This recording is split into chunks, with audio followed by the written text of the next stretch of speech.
Yo, what's going on, guys? Vibes from the Six with Egal and the boys. We're all back together today. We got a lot to talk about. Obviously, Manchester United just beat Arsenal 3-1 at Old Trafford. Debut goal from Antony and Marcus Rashford brace gave them that win. Liverpool dropped more points in a Merseyside derby versus Everton in a boring game, ending in a 1-1 draw.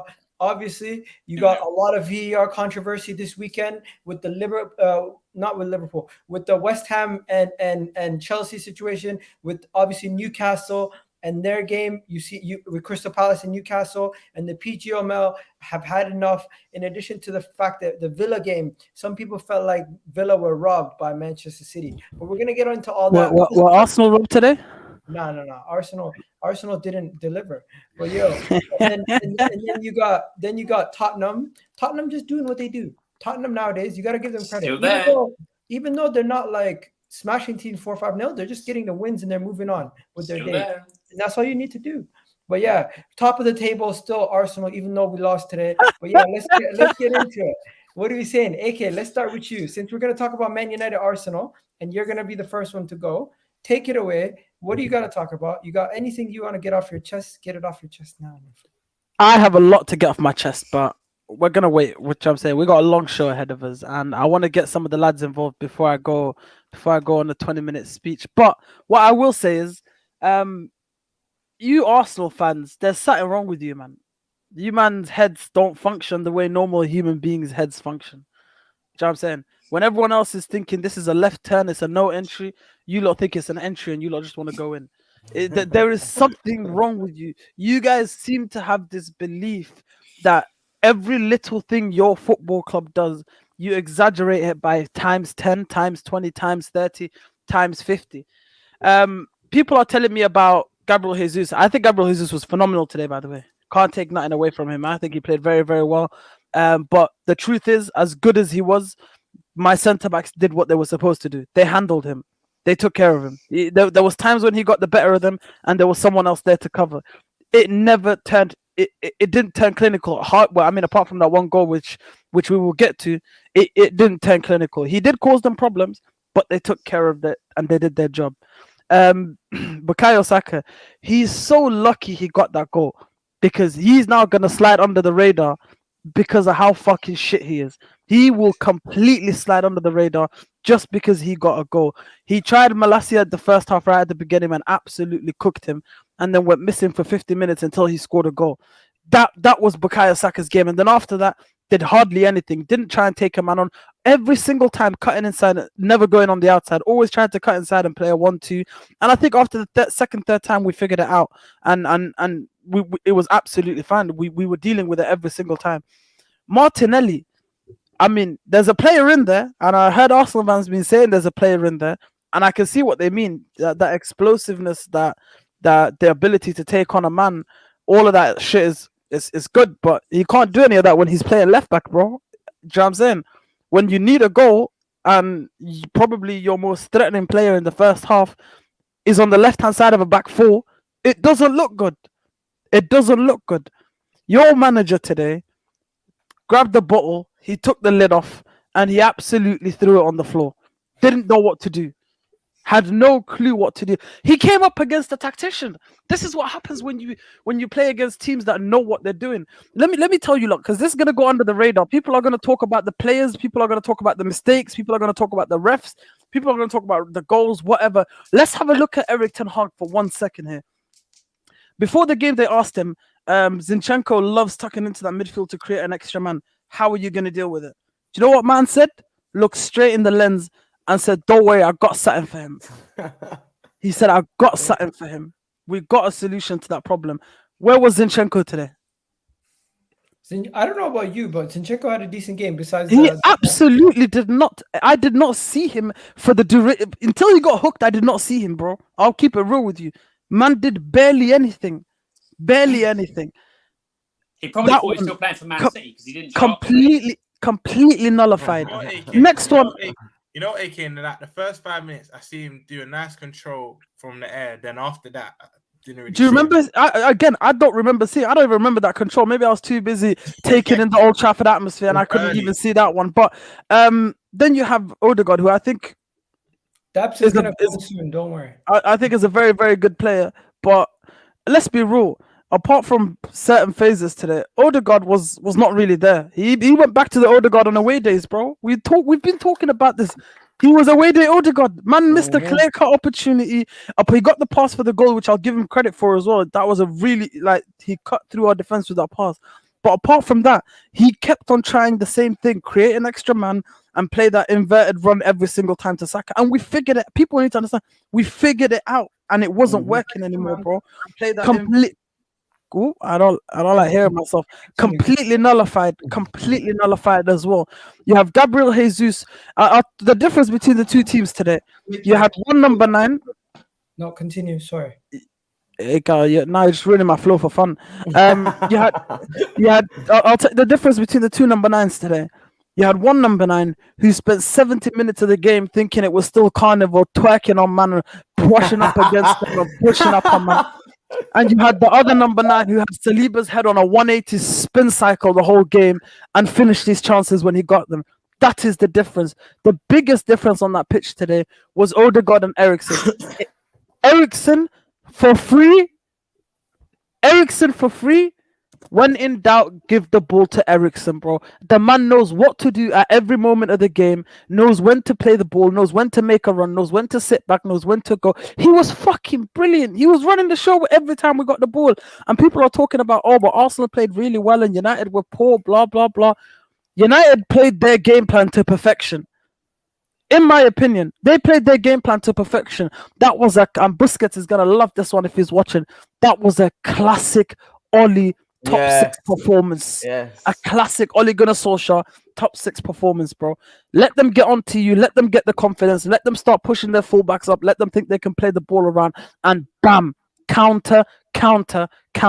Marcus fucking Rashford back to, Iga, can you put up the first screenshot, please? I want you to put up that screenshot that I sent you of my guy, Dr. Marcus Rashford MBE, because there's a bit of hypocrisy going around in the world. When one man does something, it's harassment, but when another man does something, no, not that one. We'll come back to that bum on the floor in a second. Keep going. Nope. The Marcus Rashford one with the comparison. The stats one, bro. Oh, okay, yeah. And this is the difference between flirting and harassment, apparently. Because when Marcus Rashford plays 6 games and scores 3 goals, it's harassment. It's not good enough. He's not clinical enough. He's not that guy. But Gabriel Jesus, just because he twerks on man a little bit more than Marcus Rashford does, it's acceptable for him to score those 3 goals, and he's having an incredible season. This is the hypocrisy. Go on to the next comparison as well, because this one, you don't need to keep an eye on this one. They love doing this one. They love this one when it's another player. They love comparing their players when they get a goal to someone who doesn't have any. Bukayo Saka needs to forget about all these other wingers that he's being compared to. He needs to beat the Antony allegations first, bro. This man just stepped into the league and he played 60 minutes and has as many games as you've had in complete 6 games of 90 minutes that you've played, bro. So please, let's keep going, Igal. There's one of a certain man eating grass consecutively that I want to touch on as well. Almost every single time that Ben White has come up against Marcus Rashford, there's always a pose of him stripping on the floor. This was today. As you can see, he just absolutely lost it. Keep going to the next one. There's 4 of them that I think I sent you. 4 different occasions, and each one of them as well. Each one of them, he's holding the grass. It always seems to be on the floor. Why can he never be standing up? Why can he never be standing up? Igal, please. I will get your login and do it myself if I have to today. No, I'll do it. Please. Damn, mate. There's one. There's 2. Go back. Keep going back again. That's 1, 2. This one's today's one, and there's 2 from today actually. Sorry, I my mistake. But either way, as you can see, Ben White's worst enemy comes in the form of Marcus Rashford, and every time he plays against him, he loves to strip. Now on to Mr. Saliba's penitentiary. This is my yard and no one can enter it, because that man there entered that house today, that's penitentiary, and they broke the doors down. See all the men that have been in there for the last 5 games. Who has he beat? Who have you lot beaten in the last 5 games? What do you mean who we've beaten? What team? No, I'm sorry. Well, I don't off the top of my head. What teams have you beaten? Palace, Aston Villa. Palace. Who's the Palace's striker? Palace's striker is. It's not Zaha. Mateta. It was Mateta. Mateta got free today. What team else have you played?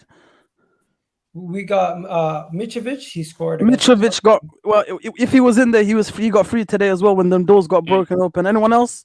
Vardy. He's back on road as well now because them. I'm telling you, we went into every single cell and broke out every single man that you man have put in there, bro. That's how bad it was. Can I see the picture of William Saliba trying to look at Marcus Rashford and not knowing where he is, and then having his head on a 180-degree spin cycle rotation? And I wish we could play the video, because if we could play the video, you lot would see something very important here.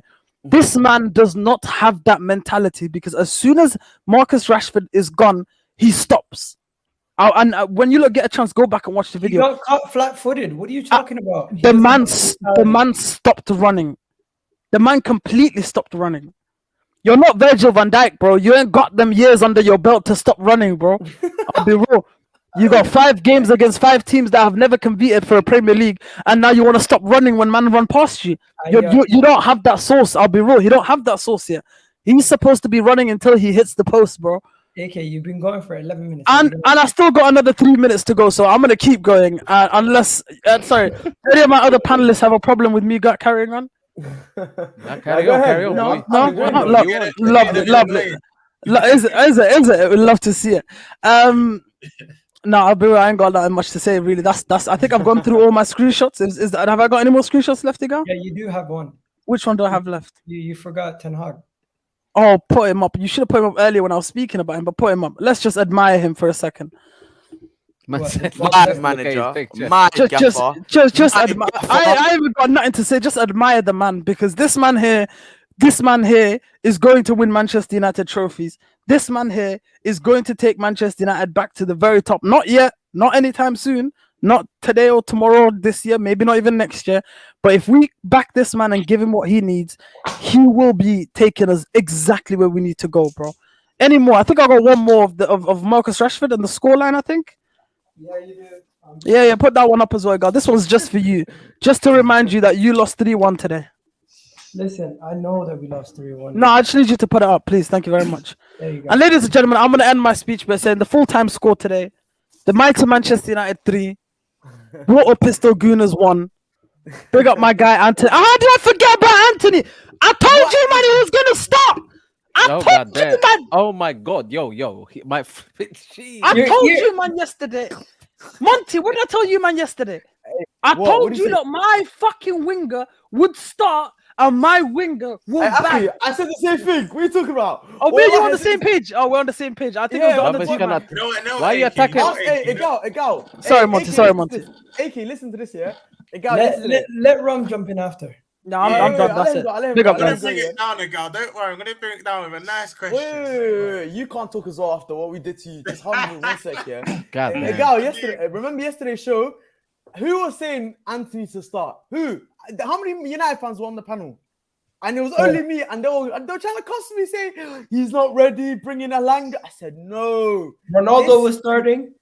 Exactly, and I said I don't want Ronaldo to start. AK, what did I say to you as well? Ronaldo, I don't want him to start. I wanted a front three of Sancho, Rashford, and Antony. And you see why I wanted those 3 in the same.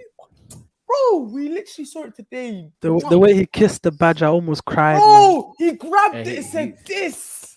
He celebrated in front of the Arsenal fans, man. It was crazy. Beautiful, man. Beautiful. Anyways, listen. Enough about all that. Let's go to Alan and look what I sent you on Twitter as well. I want you to put that. I'm going to bring it down on Twitter. Yeah, you got the result and that. Well done. But how did the protest go? Glazer just forgot about now. Like, could you not hear for 90 minutes Glazer's out chance, or are you deaf? No. I heard Paul Tierney's one of us. I heard you chanting that. I didn't hear no. He is one of us. I'm big up Paul Tierney each and every time. Listen. You know we chant about Glazers out all the time. Malcolm in a box. You know what I'm saying? Like, bro. I can tell you, Rob, I was there, and I can tell you for the duration of the game, I think every 5 minutes or so there was a chant going on about, and obviously there was the pre-game protest where they did protest, but it was a peaceful protest, which is what we want. And during the game, they made it very, very aware that they did not want the Glizz at the football club. People are expecting a mass walkout and all of that nonsense. I'll be real with you. There's no one paying 50, 60, 70, 80 pounds for a ticket to an Arsenal versus Man United game and walking out when your team is winning 2-1, I think, at that point in the 70th minute. So yeah, it's just not gonna happen. I'm just doing my job, bro. I'm just hating. Like, it makes me You know what? sexy. I'll tell you this. I had one of the brothers who called in on the show after post-match reaction. He was at the game. He was sitting with the United fans. Big up FSG and Artemilla as well, man. He was telling me he was not having a good one. He was not having a good night. He was not having a good night at all. But yo, I'm gonna go to Alan because Alan seems like he's itching to speak. Alan, you gotta-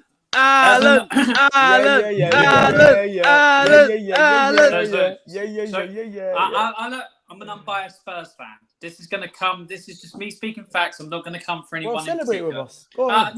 This is me speaking facts. So, this great Arsenal team of this season, completely changed team. You know, the best team is playing so well. This and the other. Arteta's got them. They're transformed. Not the same as last season. So why is it I saw from your fan base all this morning before the game started complaining about Paul Tierney before the game even started? Because you used it as a get-out clause for when you lose to blame the ref again, like you did last season again. I saw it from you. I saw it from Livs. I saw it from Den as well, who's an Arsenal fan. I saw it from a couple of others. All about Paul Tierney. Oh, conspiracy theories and everything like that. Same old Arsenal. You come into a game, things don't go your way. I agree with you. For me, the first one was a bit soft. I think Martinelli goal should stand. I think it's a little bit soft. I know he caught Eriksen, but it wasn't much to put Eriksen down. But it didn't happen. But you then controlled the game. You showed maturity and everything. You controlled the entire game until you didn't. And then Mr. Rashford, who hasn't been around for 18 months, has decided to come and get a brace against you.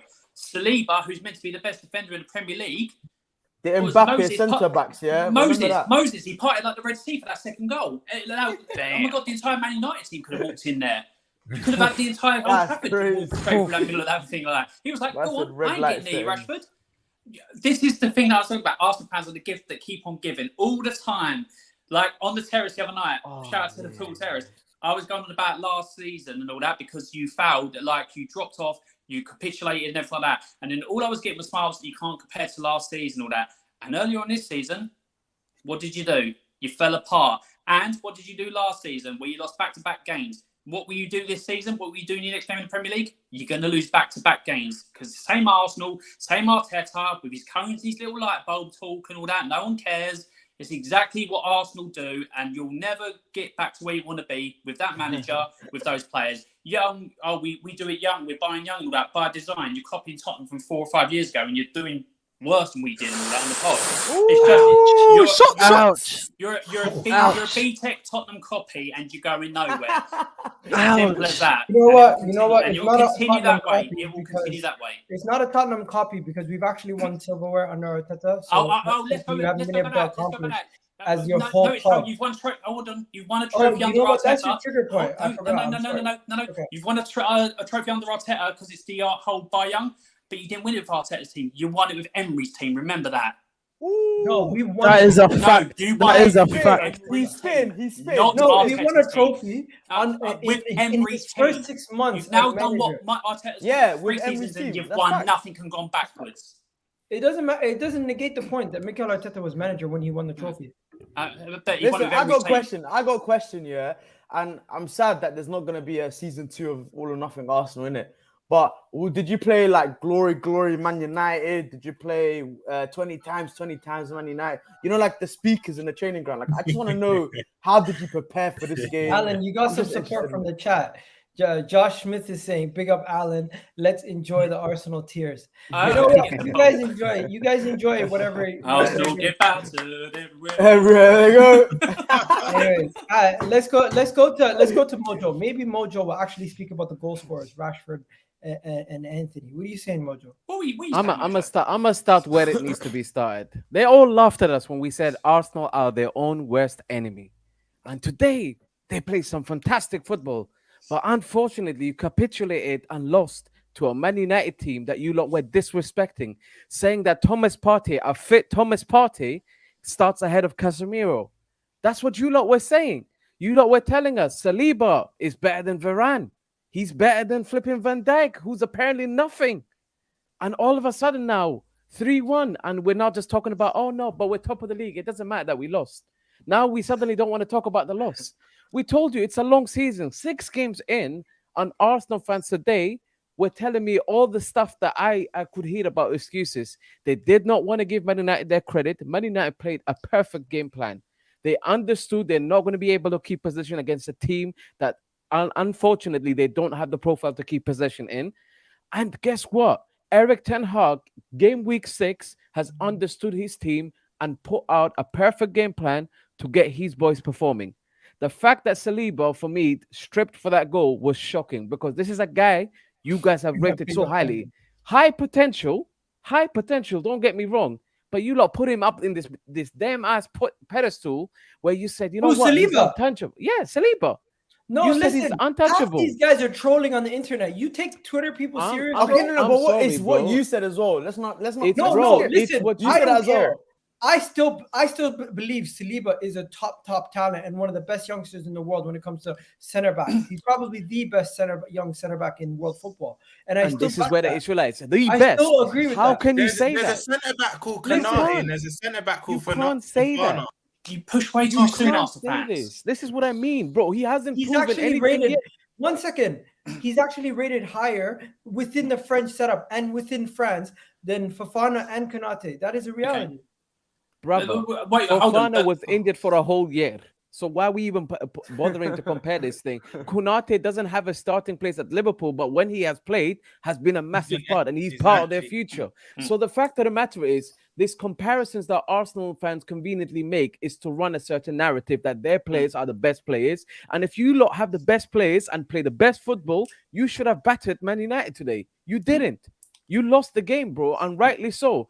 Rashford, massive well done to you. We all know the type of pressure and ridicule you were facing for months on end, including from your own fans. And right now, you're performing like you're supposed to. It's very good to see when players... MOJO, you think it's a coincidence? Arsenal put a bunch of hungry kids on the pitch and he feeds them.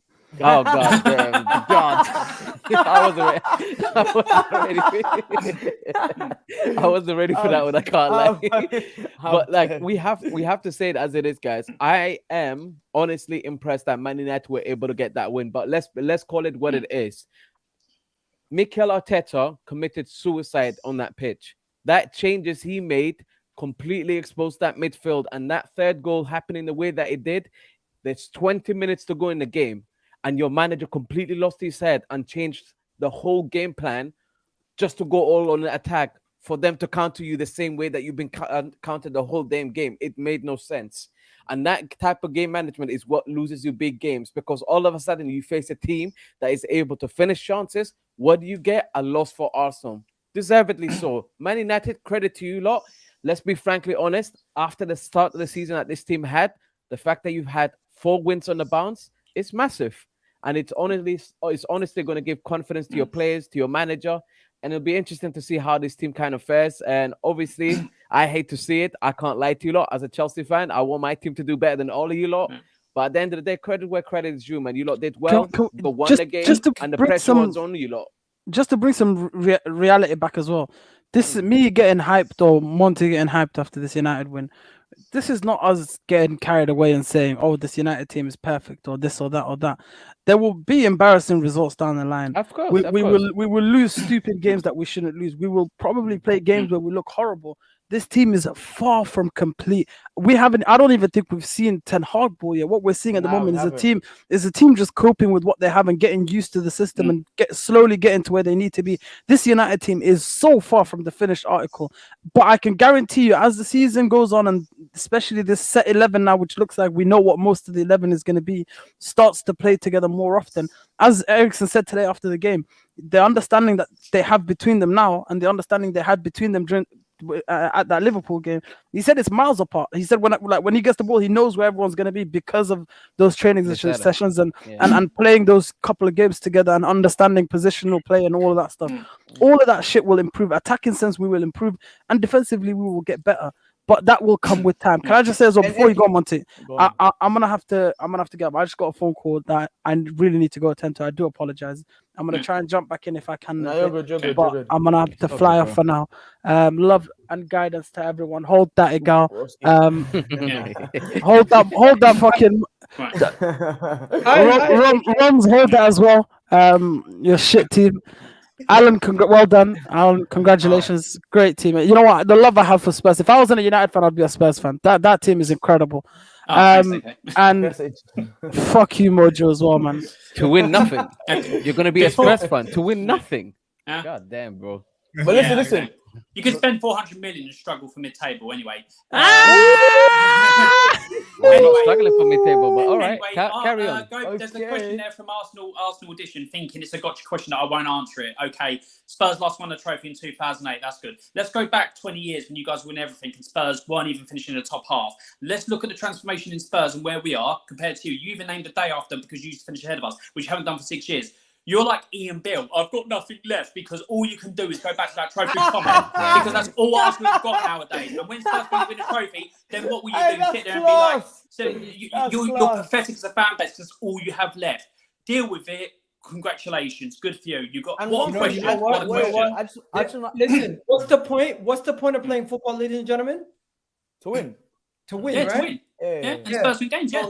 So you guys have been irrelevant for how many years? How many years have you not? 2000. You say relevant, but that irrelevant. No, but okay, Igal, wait. Let me back. Alan. No, wait. Alan, Let me back. You're in a relevant team. Listen, at the end of the day, if you're gonna talk about success, you have to talk about trophies. Okay, wait. Before you get to That's that, the no. Alan, I got you. One sec. We just need to clear this up, yeah.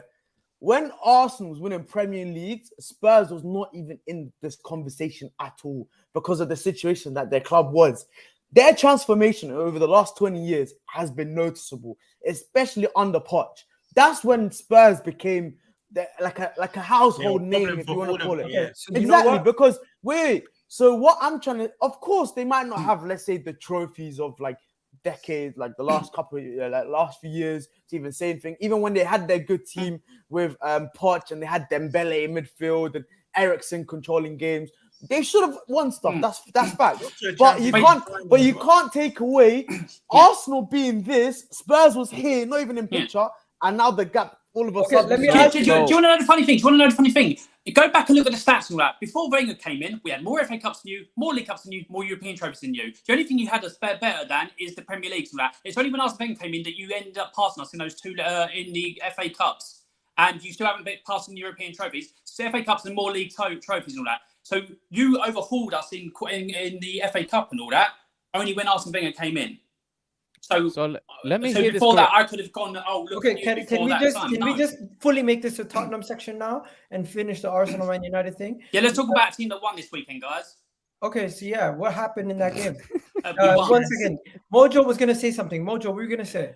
I mean, so we're going to basically give credit to Spurs for being in the conversation, but not actually winning anything. No, but that's what we're doing. Come on, hey, let's be real. Chelsea. Oh, hold on, we could be in the same position. No, but is that what we're doing? Because it's interesting on. because we're judging teams based on different sort of scales, isn't it? Okay, so, but let's judge Chelsea before Roman came in. Exactly. And what's your I'm point? glad. Go ahead. Yeah, I just want to stop. Go ahead. Everyone, do me a favor. I am now going What's to change the whole question. What is I'm there to gonna say? change the- Go ahead, You were judge nothing. bro. That's all I'm going. One Go second, ahead. Before Roman, you were nothing. Spurs talking to me about titles. Don't One talk second, about I'm gonna titles, change. bro. I knew I'm your just gonna daddy. change I the knew your You question. can't talk about it. You I'm can't just talk gonna about change it. the question. Mo, Mojo, you got what is money. the question? You were just don't nothing want to spend before it. Roman. You ain't got to Nothing. spend it. Oh my Looks like You you did built nothing a after stadium, Roman. bro. You built a stadium for what? Yeah, we did. For And what? you're To win saying nothing. still a shithole. Having an empty trophy cabinet. Yeah, Is that what exactly. we're doing? But Is Mo, that what we're doing? An Mojo, empty hold on. trophy cabinet. Okay, you've repeated the same thing 6 times. An Where were you empty before Roman trophy Abramovich? cabinet. Is Where that were what you before build a Roman stadium for? Abramovich To came win in? trophies? Where were you? Why before are Roman you Abramovich judging came your in? team based on I'm- being in conversations? Why are you I'm- judging your team I'm based on judging being my in team based on the conversations? season after season. So No, but you're judging my judging team them on based on season versus conversation. favourites. You Yeah, literally but just said to okay. Arsenal fans. But you I'm have to judging us season by understand where season. they came from. You have to understand. Exactly. Let's be real. Nobody Arsenal, cares where they listen. came from. Where No, you came they- from was no, Roman nobody Abramovich's back cares. pocket. No. I feel like No one Oh cared my about Chelsea God, before bro, Roman this is We're talking Abramovich. from Wow, a place. no, guys. Wait. Relax. We're talking from a place. I'm fine, bro. I'm fine. I'm No, just but saying, we're if we're talking going to from a judge place something, of let's judge on privilege. trophies. Yeah. Exactly. You judge on trophies because you had nothing. But because you Roman can't have the Abramovich. conversation You had about nothing. trophies, you're telling me, oh no, but we're now No, in we a can have to say conversation no. telling me Hold your on. fairy tale Mo, story. Mo, I Mo, don't Mo, care. Mo, Mo, Mo, I Mo, don't Mo, care, bro. Mo. I never said we can't Never judge on cared. trophies. I'm never going to care. Mo, you just repeat the same thing 4 times. Try not being a parrot and talk in actual concurrent sentences. Brother, you can say whatever Hold you on. want to try and Hold be on. funny. No, no, What no, I'm no, saying no. is factual I'm not- information. no, Why no, are no, you no. judging I'm not your trying to be team funny. I'm based explaining on something. being Hold in on. a conversation? I'm trying to explain something, and you just repeat the same thing again. You're I still judge- not answering the question. I judge. You're I- avoiding no, the I question. judge- That's why. No. You're avoiding I the judge- question. No, I'm answering, and you just said about you not answering the question 3 times. I judge based on trophies. Whereas some Spurs fans decide that, oh, a stadium's great, this, that, and the other. I judge on trophies. We haven't won a trophy since 2008. I want that to end more than anything. For me, I laud trophies, and I've said it on this more often than not. I've said on here, I compare trophies better than any stadium. I would have taken the Premier League and I would have taken the Champions League over a new stadium, a new training facility, everything like that. I understand about trophies. That's me answering. What Spurs have done off the pitch is incredible. What we've done on the pitch has not reached the level, and we should win more trophies. That's me answering in a nutshell. But here you are puffing out your chest, but you took for Roman Abramovich to come in for you to be relevant in London. We were No, more but are relevant than Spurs you lot relevant if they haven't won before anything? Roman. So it doesn't Really? matter what you say. Really? Yes. Really? Yes. One Okay. second. I'm Did gonna we win put a it to a trophy? poll. Did we Not win 30, European 50 trophy years. then? More Did we win a European trophy then? 50 years and what? And then Roman Abramovich came in and you done well. Brother, and I when is can't your deny last Premier that. League trophy? You're All right, talking let's talk about it. relevancy. When is your You're last talking Premier about League trophy? relevancy. But that's the thing. When is Like your I last said, Premier League before trophy then? Roman, Mojo, again, Bro, you're going off the one before thing. Roman or not Roman, when is your last Premier League trophy? Since you want to talk about 50 years. No. You're going over something that's irrelevant. In my lifetime, I've acknowledged watched that. my I've team be acknowledged more that. successful I've than yours. acknowledged that. But So that's what the are we thing. doing? I said, where were you before Roman? And all you can go to is But what I Roman won answered you. your question. All We you were can still go more to. relevant than All you Spurs can were. go I to. just No, you answered weren't. your question. No, you We weren't. were. We were more relevant than you lot. You Nah. just can't handle That's why it. every Your football team, fan, every football because fan your base team says is still about having you. the same Every football fan conversation says that you about used your to have history before started in Roman bought us, 2004. which is basically you're in the conversation. Nobody cares if you're in the conversation, bro. People care if you win trophies. When did I say we were in a Simple conversation? as. Yeah, and I to said be I Literally, fair, you. No. I Isn't didn't that say what we you were in a just said to conversation. Igal? No. I to didn't be say that. fair, I said Rojo, Spurs you've have won it all. transformed from So where you we have, were to you now. literally I have never said we were in a Bruh, conversation. why is this guy? I don't know what we're having a conversation about at this point. But There's you're the nothing one to who's have going this on about the same conversation question about. 6 times. Brother, you no, just but couldn't what is answer your the question, question. Alan? But I didn't have a question. I made a statement. He had the The question sta- for me, the which I've answered statement on was 2 the or 3 different statement was occasions. well, the statement was about the transformation of Spurs and how Exactly. The come statement up, was you get I me? said about statement, and then I And asked the Well, that's statement is brilliant. not. repeated Hey, 6 times. Mojo, the issue is neither of you are Brilliant. wrong. No, wait. Neither of you Yeah. are wrong. That's You're what just it comes having down to. Exactly. but you have but you're having different conversations at the same time.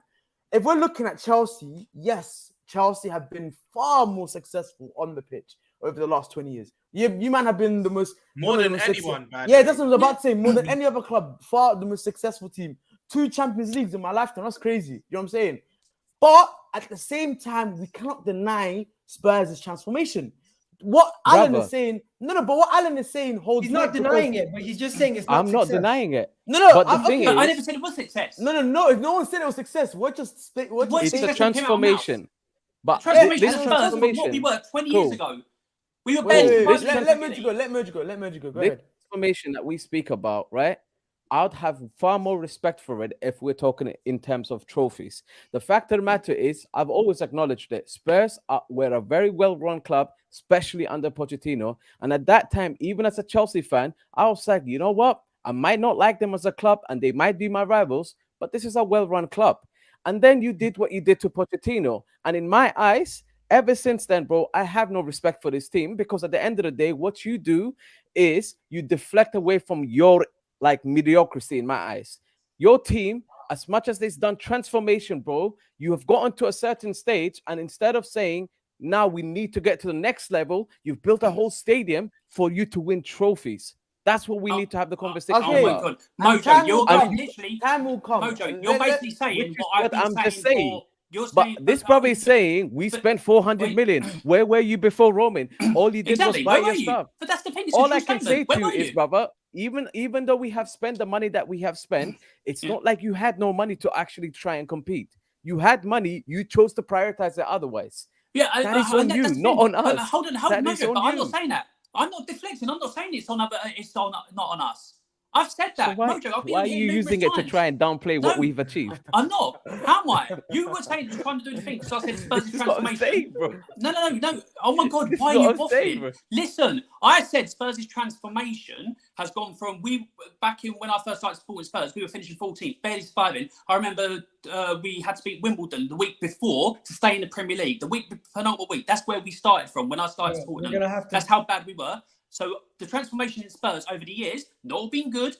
We've wasted money. We've wasted transfers. We've not prioritised cups when we should have done absolutely everything like that. We've made absolute mistakes. But the transformation to get to where we are on a consistent basis, with hardly spending because Orange don't like to spend, is a transformation. That was a statement. Then you started coming in and saying, I'm based on trophies. Okay, that's fair enough. You're based on trophies. And I've said it on here numerous times. Spurs haven't won the amount of trophies that we should do if you're trying to say you're a big club. I've held my team to the flag. Go and look at any stream I've been on. I'm the one who says that about Spurs. First. 21 years. That's it, first. Hold on, no. 21 years.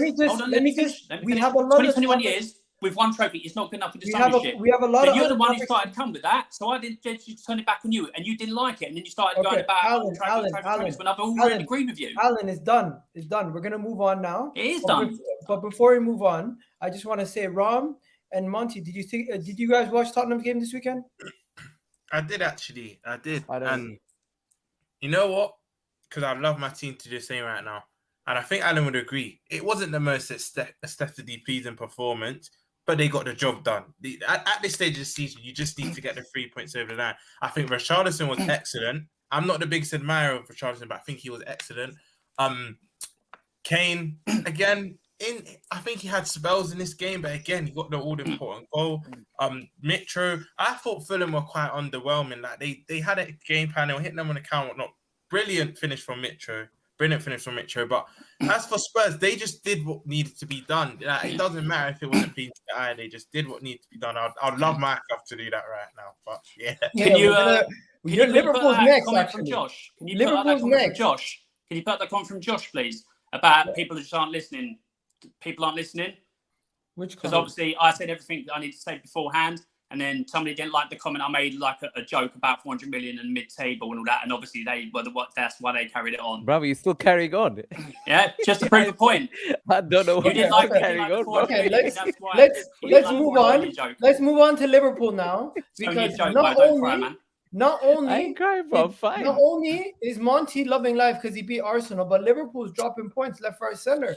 You guys had that Merseyside. Yeah, boy. Yeah. And my question, before we even get into the game, you guys drew this game. Is Liverpool out of the title race? That's the first question I'm asking. I said this 2 weeks ago. I've said it on my channel. I said it on previous channel. It is now a top 4 race, and it's not even be me being reactionary. We've actually been playing like this since the back in the last season. But whereas we were winning and whatnot, it's papered over the cracks. Like it, as a Liverpool fan. And you know what? Even Real fans didn't. They're like, Liverpool will get better. Because of all our success the last 3-4 years, it will get better, Be concerned, because I actually honestly don't think it will. It is genuinely a top 4 race. I'm not going to be reactionary and say we're going to finish outside the top 4, because I think we will still finish in the top 4. But it's worrying times, because a lot of the fans will say, we've got injured key players to come back. But them same players are injury prone, so they'll probably last 3, 4, 5 games. And Thiago, as good as he is, availability is the best ability.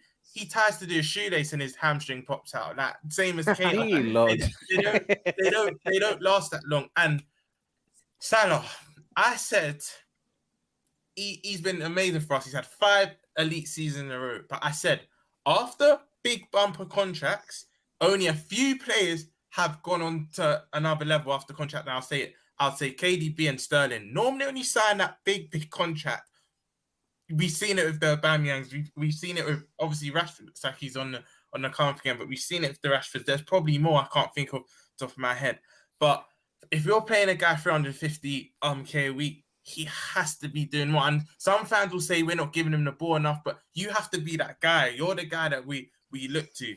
The midfield, right? And I'll be honest. We wanted to see Carvalho and Elliott because our midfield's been so stale. It's been lethargic. We've been getting outrun. We wanted to see this midfield free. So I'm not going to now say, they shouldn't have started in a Merseyside derby, because we want to see a change. We're fed up of seeing Hendo. We're fed up of seeing seeing Milner. But we got overrun. Onana, Davis, and Iwobi. By the way, I can't stand Lampard, but credit to Lampard for having the tactical nous to make Iwobi that 8. You just Mojo made Mojo nod. You said what? You know what? Look at Mojo. That's his guy. I have to give credit when credit's due, because what Iwobi's doing in that 8 at the moment is amazing. But we got out to run. Yo, should Van Dijk have been sent off? Say that again. Should Van Dijk have been sent off? I think he should have. You're gonna get fans trying to defend him. If that happens to one of my players, I think he should get sent off. Alan, you're disagreeing. Why do you think he shouldn't? Because for me, that is one second. Let me just show you guys. I think it was a let me just show you guys the incident. People have different opinions. Before we go any further, let me just show you this. Look at that. It wasn't okay. One thing as well that I don't like is the fact that we use still images or we slow down. Yeah, it makes a lot of things worse. Sometimes, even though you get contact in certain areas of like your leg, your ankle, wherever, your foot, in real time, it's not as bad. And you know how players want to take it in a little bit more, try to con the refs. So I feel like listen, I'm not saying it was a great tackle. It clearly wasn't. But what I'm saying is we've seen it so many times where they go to VAR and they go to the monitors. They slow it down, and then these little flicks. They have it in isolation. Yeah, man, it's isolation. There's a whole lot of things that happen. For me, right decision on the pitch, yellow card. Okay. Just to carry on, I've got a bit more on Liverpool right now. Sorry, before you go as well. You lot are probably gonna start laughing, but Darwin Núñez, right? What I will say, I do think he'll eventually score, but he's gonna be one of them players, and I said this when we signed him. If he's not scoring, he's not gonna be doing much. So I think eventually, when we get players back, he will start scoring. But word to Castillo, it's not looking good. Hey, listen. It's not looking good. Yo, let me bring Mojo in. Okay, go. Because Mojo has this thing. Chelsea and Liverpool have this serious beef over. I don't know where it stemmed from a long time, actually. I think from Champions League. Benitez and Mourinho, mainly. I think Mo would agree. That's where it was at its peak. Benitez and Mourinho. So what do you got to say, man? Mojo. And I just think Liverpool have been quite naive as a club to not address this midfield problem. I've got to be honest and I've got to be objective about this part. And 3 years ago, when they won the title, the first thing I said was, I don't think they're going to retain this title if they don't address this midfield problem, because there is no way this club can keep these 11 players that need to play their system and absolutely fit. And when they didn't address them, it's been a complete downfall ever since. They've been selling midfielders. Like, they got rid of Genie. They didn't want to give him the contract. Exactly. But they're not even replacing them with like-for-like players. We're out here relying on Naby Keita, who's flipping been injured every year since he's been at this club. You've got players like, Oxlade-Chamberlain, who's just literally what he actually do. He's collecting a wage, man. I'm telling you. Jones, God bless him. He comes from Liverpool Academy and stuff, and they want to be like positive about him, but he's just not Liverpool level. Let's be honest, and let's call it what it is. I'll carry on, but that's why I disagree. That's fair enough, but I just don't think he's a Liverpool level player. And the best thing to say is this: I don't know if it's a manager thing or I don't know if it's an owner thing, but Liverpool Football Club, in my opinion, have failed to address the issues that are very blatant from a position of strength. What they've done is try to address things when it's already far too late. I also think they've tried to rewrite history, saying that they don't need Mane, but Mane was a very integral part of what they did, and he was such a key player. And unfortunately, it's now starting to show its ugly head. The fact of the matter is, Liverpool Football Club now have to be very honest with themselves and start addressing these problems over the next few windows. Otherwise, in all honesty, you're looking at an aging squad. And as much as, yes, it's nice to see Harvey Elliott and Carvalho start playing games and you're starting to sign youngsters here and there, the level of Liverpool will definitely significantly drop from the competitors they have been to Man City. And obviously how well they've done in the European stage and stuff as well. Mane was washed for about 2 years. What? This is what I mean. No, it wasn't 2 years. It was about 18 months. But he was a gal. 2021 season, he went as a Liverpool fan. He did go missing. He did. But one thing I want to add on to what MOJO said, right? You hit the nail on the head. And the thing is, all of our success has come from intensity. By the way, I can't stand Pep Linders because what number 2 releases a book at any other big club? You won't see at United back in the day Carlos Queiroz or Paul Clement under Antony releasing a book. He's number 2, acting like he's number 1. But anyway, where most of our success come from was intensity. We don't have the personnel to keep implementing that now. Like for me, it's not really even a system too much. We just need to change the personnel, and we've not, like MOJO said, we've not addressed that. And one thing I will say though, after the league, I did feel after we won the league, I did feel we did show some intent because we signed Jota and Thiago that summer, but we were unfortunate with injury. I know some people might get the violins out, but to have all 4 of your centre backs out, it will hinder any of our teams. But trust me, I understand, bro. Say that again. I understand, bro. Trust me. Like you can't plan for that type of stuff, innit? Exactly. I really need to move on, guys. But before we move on, let Monty. Can I ask a question of the 1 second? Just before you go, Alan. It's a genuine question. Wanted to say something. I think I wanted to say when you guys were having this discussion, whether it was on socials, whether it was in person, about Nunes and Haaland, and everyone's like, "Oh my god!" And a lot of people saw the Community Shield as their bookmark, their go-to source to say Nunes is gonna have a sensational season. He might even outdo Haaland. Haaland, Man City first year tax. Yeah, I heard so much. When he done that headbutt, and lost his head. Pep Linders, our number 2. See, you don't even know him again. Our number 2. His current number 2 released the book while he's still in the job. While he's still in the job, And Klopp approved it. Yeah. He's talking about tactics about previous games. But listen. Let's concentrate. Now, Nunes has been serving his ban. And in that time, Haaland has got double-digit goals in a space of a month. Now, I can't lie.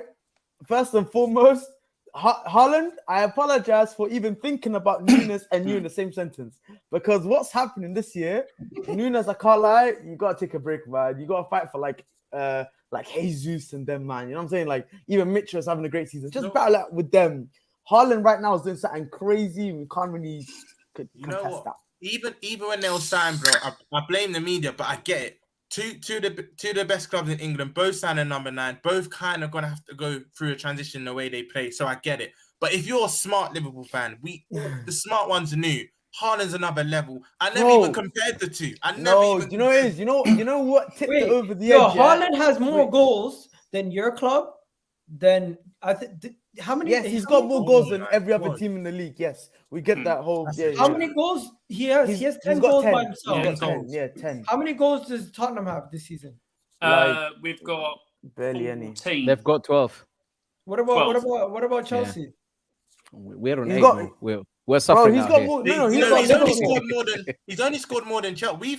We've scored, I think, 2 more than what Haaland. Okay, these are the clubs Haaland got more goals than. He's got more goals than Wolves, West Ham, Notts, Everton, Villa, Bournemouth, Southampton, Palace, United, Newcastle, Leicester, Chelsea, Fulham, and he's got the same amount of goals as Leeds. You know what? Since we're talking about this now, can we segue to Liverpool after Alan's spoken? I want one more question for Rom. So, do you put any of this down to like your team obviously dropping off because the intensity, the way Klopp plays is so high intensity that some of the players who have been in with him for so long are burning out? Alan, it's literally what you said, because we go off percentages and whatnot, and what will happen is even if you're 1% or 2% off, that's fine. But when you do that over 38 games, you then see a difference. And the players the thing is, 2 players that can still implement it are Thiago and Naby, but they're never fit. Availability is best ability. Breaking news. Diego Costa is doing a medical at Wolves at this moment in time. Oh, and he'll probably make his debut against us. It's just perfect. Oh my God. But yeah, Alan, to answer, you basically answered your own question. It's literally that. Funny. And that's why it was so naive and it was gross negligence not to address the midfield issue. But that's literally wait. Who broke it? Who broke it, by the way? David Ornstein, 22 minutes ago. No way, bro. It was already the rumor like early on today, but like I think now it's basically official. Hey, Costa's coming back to the league. Oh, damn! And guess who his first game's against? Probably. Yo, look at the picture. Look at the picture they release. What? Look at the picture they released on goal. They're like, How old is he now? How old is he now? 33. 33, Okay. yeah. For some reason, I always thought he was older. I thought he was older when he was Right. first I in. can't lie, yeah. I can't lie. comment, innit? Wolves, all they needed was that focal point, that striker. So all of a sudden, Wolves season might get, might get kick-started and stuff. But They still got that's Jimenez, man. crazy. He just needs to find his shooting Nah. boots. That's all Yeah, it I is, found man. it. You I see found his it, head boys. is in the stairs, man. He's gone I upstairs. It's found it. crazy. This is a game changer for Wolves, man. Bro, Let's be honest. that is nuts. Even though he's 33, let's be honest. Aubameyang's around the same age. So is Ronaldo's older than him. So it's like it's not. Bro, that is It all crazy. depends on how they use him and stuff in it. But I yeah, feel like they'll it's use not him a very bad well shout, man. because when they had Jimenez fit and firing, Jimenez and Diego Costa, their player profiles quite similar. So they're going to be used to someone like being a big bully up front. You get it? And I feel like Diego Costa's a far bigger upgrade than Jimenez. I'm just gonna say this. We got two more we got a couple more topics to talk about. Chelsea and Man City. But which one do you want to talk about, Rom? Because you're gonna have to go in 15 minutes. Man City guys not here. Yeah, but let's talk go about Man Chelsea. City. Let's go Man City. Well, Man You City, don't want to there talk you go. about Chelsea, yeah? All right, let's go Man City. No. Man City dropped points, and Haaland obviously scored his 10th goal. Manchester City dropped points, but people were saying Aston Villa got robbed. What do you guys think? The Coutinho goal should have stood, and the fact that they didn't really even go to VAR properly or didn't send the ref to the monitor, I think it was crazy. But end of the day, the thing is, what's scary for the rest of the league? City haven't even got going yet, and they're point or two off the top now. They're 1 point off the top. Exactly, Haaland just honestly, I think he'll even break Vardy's record, 11 consecutive game scoring. He'll probably even break that at some point this season. But City, I think for City fans, they're looking at points drops, but it doesn't really have any real bearing on their season. But Aston Villa played well, and big up Bailey because he's from one of my countries. I think not even just from this game. I think he started to play well from the Palace game. Then he played well against Arsenal. And in this game, he got his merit. He's having a far better season than last season, because I remember last season, like he was in and out, and he only completed like 2 or 3 90 minutes. And all of a sudden, this season, his performances have really improved. I feel like he cemented that right wing spot. But Villa actually did play well. City probably should have killed the game off early, but they didn't. And Villa hang tight. And you know what? I want to give credit to centre back, because I feel like we all don't rate him, but Tyrone Mings, he did well this game. I give credit when credit's due. I think he did well this game because so Alan's face. You can be a really, really bad player and have one standout performance be called world class nowadays, so it doesn't really matter. He did say it for the game though. He did say for the game. I can't lie. But no, I don't. You know what's even scarier with City as well? What's scarier with City? I'm just looking at it now, yeah. Their goal difference is 14 after 6 games. Yeah, no. This is disgusting. I'm terrified. You know, when City dropped points, I actually seen some City fans saying like, "Oh, we needed to win all 3 points because like we want to make the gap larger between other teams." And do you think that no one else can catch them really? Like, I still think if City get going, the only team that was able to get close to them was Liverpool. Every other team was like 20 odd points off. Do you get it? So for me, it's more of a case of I do believe though, one thing that is gonna be I believe people are gonna realize this as the season progresses. The points total to win the league isn't gonna be as high as the last few years due to the World Cup being in the middle of the season. Because obviously when you have a mid-season tournament like that, obviously, it's going to affect a few weeks after the World Cup ends, and depending on what country progresses, and if England do well, other countries like Brazil and stuff do well. You know what I mean? It's going to cause a lot of. You know what else? Haaland's not going to the World Cup. Yeah, exactly. Yeah. He's not going. He's but also, you've seen previously in seasons. And Salah's not going to the World Cup as well. So You've seen. But Liverpool are not in the title race this year.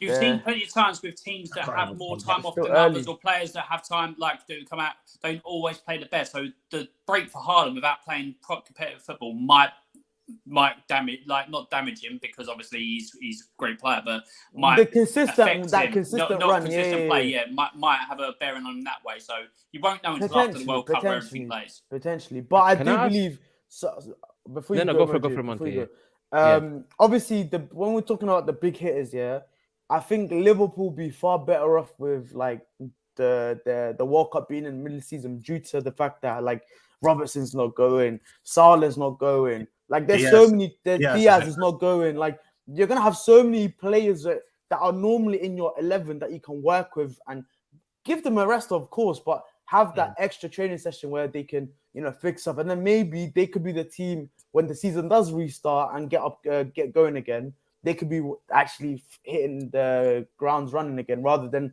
what we've seen at the start of the season where they've dropped so many points. So we'll see. Okay, let's go ahead. My question is, look, and a lot of us obviously are representing the top six here. Obviously, we just happen to have the person that's Man City missing here. If we're all saying we're not title contenders, who the hell's the title contender to Man City? Because we know they're in the picture here, guys.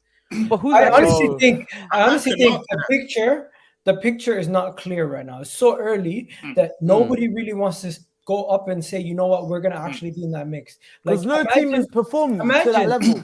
Chelsea's last league title win, you guys had a horrific start and then went on a ridiculous 13-game run.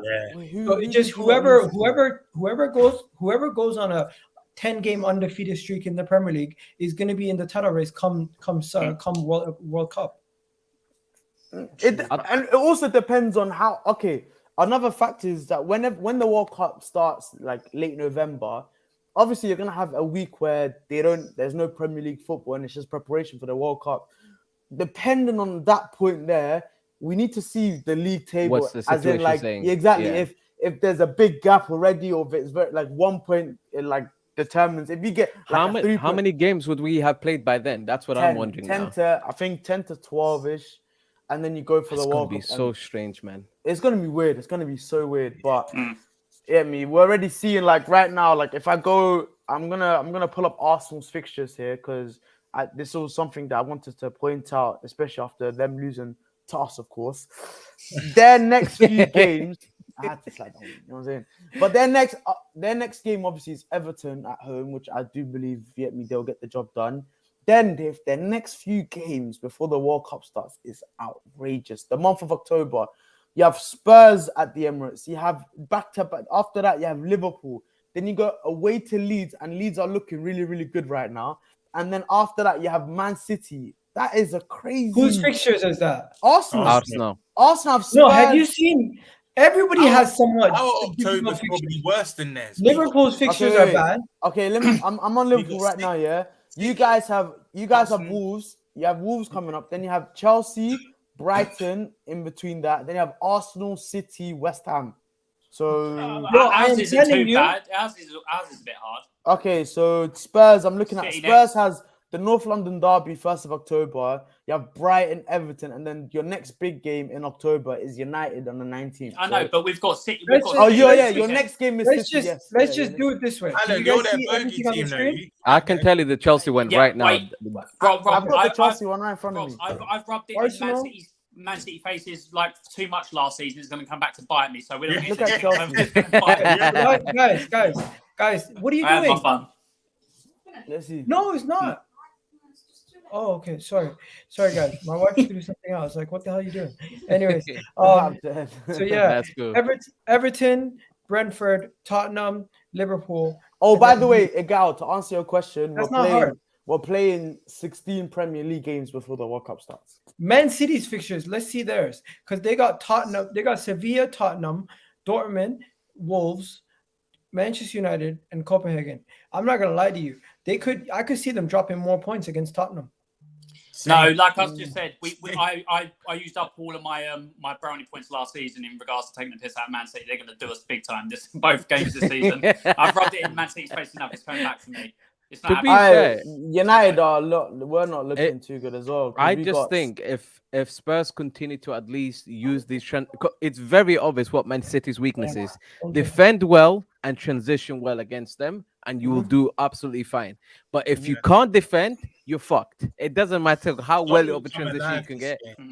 Manchester derby's on the 2nd of October, and then we have Newcastle, Spurs, Chelsea, and then obviously in between that Europa League game. Bro, yeah.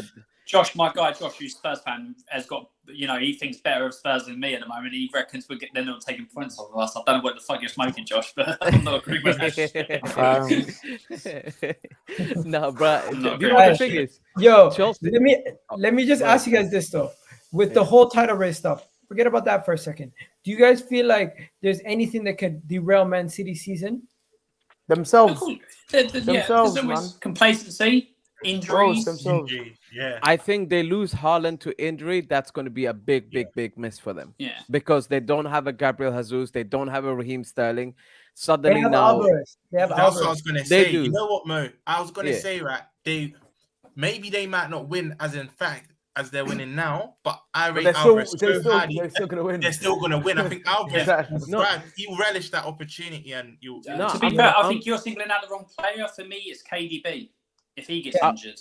I was gonna say that, like, literally in regards to the players that I'm mentioning, I just think they're very key to how Man City play. And if you take that off, I mean, imagine Julian Alvarez playing against West Ham's physical flipping centre backs and defensive midfielders and stuff. Like, it's not an easy ride. Like, you think of Wolverhampton, you think of other teams.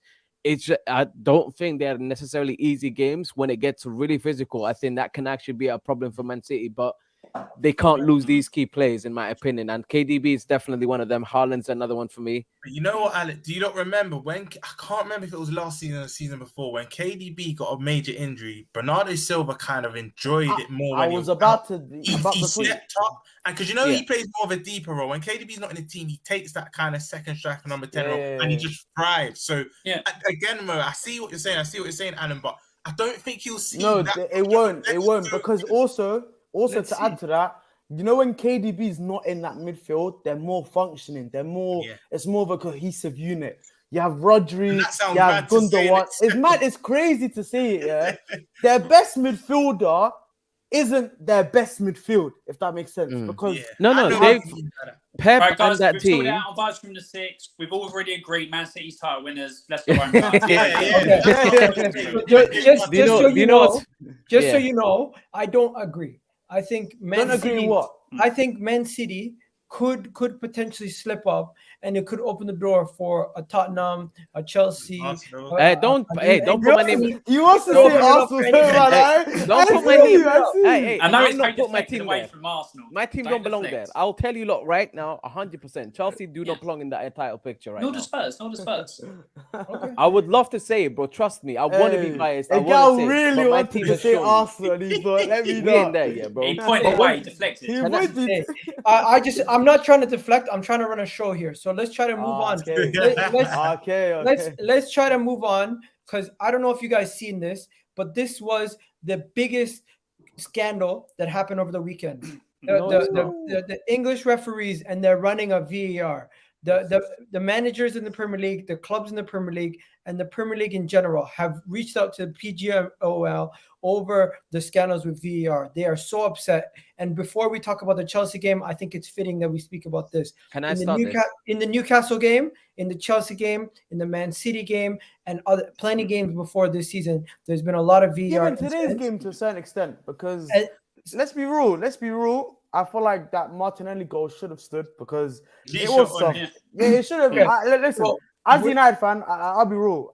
When I saw the goal, I'm thinking, I don't think it's a foul. But again, what did I say earlier? When it's slow motion, it's in slow motion, because the first incident that came into my head immediately was when McTominay got that goal disallowed when we played against Spurs a couple seasons ago. They're also including the Tottenham game, the Tottenham Chelsea game. They're also including other games prior. But the biggest shocker, what happened at Chelsea wasn't the biggest shocker. What happened at Newcastle was this utter embarrassment. The defender pushed the attacker into his goalkeeper, scored an own goal off his chest, and they reversed it. Did you guys see this? Made no sense. Can we just say it as it is, guys? I've said this before, and Alan last time was in disagreement with me, but like this is exactly why I complain about referees in this league, guys.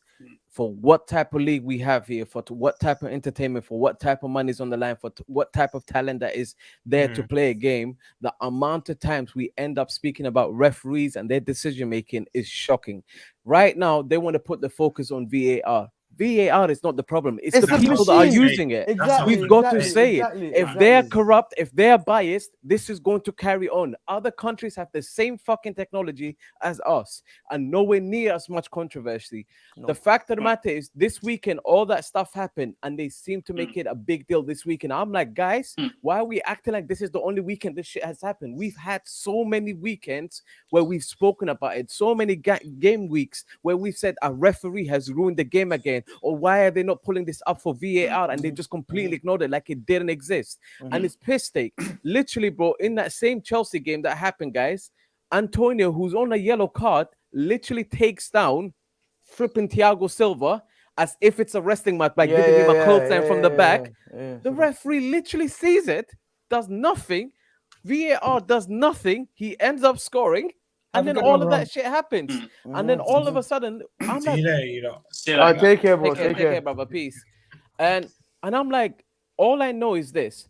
The more I keep watching the Premier League, the less I am interested in talking about VAR, and I want to talk more about these refs. The fact that you can't criticize them, the fact that managers are literally have to be lip-tight about it, the players are not allowed to talk about it. The only people that seem to be saying shit, and they're quite selective when they do it, is fucking media. And I'm like, we all know their narrative. And also, not just that as well. How many times have we not realized this is like the way referees are protected? Like, for example, it's a closed shop. So, like, you know how, like, in the EFL, like, if you're a championship ref, League One ref, you get promoted, relegated, like, you get switched around. You get it. In the Premier League, it's a closed shop. You have the same refs reffing for however long. On top of that, you know these ex-refereeing pundits that are on like BT, Sky, whatever. Yeah. They also are protecting their friends. So let's not get confused about it. Yeah. Another thing, when players have a big loss, yeah. So let's say United. I'm gonna use my team as an example. When we lost 4-0 to Brentford, the players had to come out and do an interview. When we lost 4-0 to Brentford, the manager had to come out and do an interview. But when referees make howlers after howlers, why are they not getting interviewed? I'm not saying like interview refs only on controversial issues. No, even when like I actually want to praise refs for doing their jobs diligently. Like if you have a good game, if you ref the game and officiate it properly, I have no problem with it. I'm not gonna hate on it. I'm not gonna say, oh my god, like referees now they think they want like Mike Dean. He's a he has main character syndrome. Every time like a team celebrates, he's celebrating with them, or he's trying to make a decision so his name is on the papers or on social media. Like it's gotten ridiculous, man. I feel like this is only come because of they want praise. They're human beings. Okay, fair enough. If you don't do your job, okay, you might get ridiculed, but you're only getting ridiculed because whenever you do your job correctly, no one speaks about it. The media don't highlight it the same way because it's not clickbait, it's not views, it's not, you get me? Players are not going to talk about it because they're going to care about their own performance and move on with it. So we have to be fair about these type of things. So I would rather have you as a referee come out after every single game and speak about your performance as a referee. How did you officiate the game? And then we can move on from there. So I don't know. I'm a little bit, without getting into it, I think I'm Gail's around the same age as me, but I think I'm a bit older than you guys. There was one time a referee actually came out and said the reason why he was asked questions by a pundit, like obviously backstage, like in a tunnel, and he explained the reason why he gave decisions he did, and the FA didn't like it, and like obviously said that's never going to happen again. For me, if referees do make mistakes, you know they should be held accountable, and that, like occasionally you do see them get dropped down to lower leagues or refereeing in the lower league for the week or whatever, however they punish them. Not every decision is going to be correct. Although you've got referees on their human eye and all that errors occur, I think we've all agreed, and this is me coming from Spurs fan, I think Martinelli's goal should have stood. Mistake. But the referee let it stand. It was VAR that's told him to overturn it, and upon thing like that, he's overturned it. So for me, the referee did his job. VAR overturned it, but then the people who are watching on VAR compared to the people refereeing, each referee interprets the game differently on how things should be, because you see it week in, week out. It's Why certain fouls are subjective, given the same. Okay, So it's different interpretation. Do I honestly think that there's a referee or a conspiracy theory like targeting specific teams? No. Spurs got one about Cucurella, like a decision again for us. The Cucurella thing should have been the Romero red card. There'll be a time later on in the season where something will go against us that should go for us, and it will even itself out. I honestly believe it will. I don't think there's like a single vendetta against a specific team where the referees sit around and go, I think we'll target this team. Let me ask you guys a genuine, straightforward question. The question that the Premier League is asking the PGML is, are the referees using VAR correctly? Do you think they're using it correctly? No. Do you know what I think should happen? No. I reckon with all this, like in rugby, you hear the communication between VAR and the referee. This is what, this is where they go, okay, but the commentators get that. The pundits and the commentary, they hear it. They can hear it. So I don't know why that channel's not open for viewers at home.